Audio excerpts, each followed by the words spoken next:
பன்றி சேற்றுடன் வருவதை கண்ட ஒரு பெண் யானை கேவலமாக பன்றியை பார்த்து ஒதுங்கி நின்றது. சேற்றுப் பன்றிக்கு தன் தோழமை பன்றி முன் யானையின் இச்செயலால் அவமானமாய் போய்விட்டது.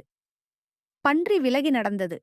ஒரு நாள் எங்குமே நீர் கிடைக்காத யானைகள் கூட்டம் சேற்றுப் பன்றி இருந்த குட்டைக்கு நீர் அருந்த வந்தது. யானைகளின் கூட்டம் கண்ட பன்றி அவைகளின் தாகம் உணர்ந்து நீரை கலக்குவதை நிறுத்தி அமைதி காத்தது. அந்த கூட்டத்தில் பன்றியை சேற்றுடன் கண்டு நகைத்த பெண் யானையும் இருந்தது. யானைகள் கூட்டமாக இருந்ததால் தண்ணீர் கிடைப்பதில் சிரமம் இருந்தது.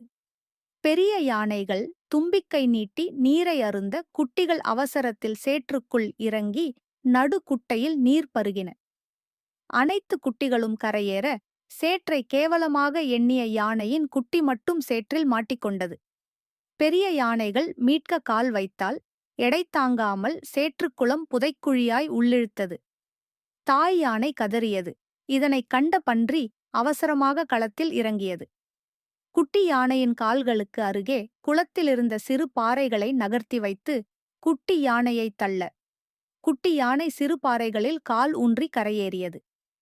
கரைக்கு வந்த தன் குட்டியை சேற்றுடன் அணைத்த தாய் யானை கண்களில் நீர் பழக்க பன்றியை பார்த்து பன்றி யானையை கண்டும் காணாது வழக்கம் போல் சேற்றில் விளையாடத் தொடங்கியது.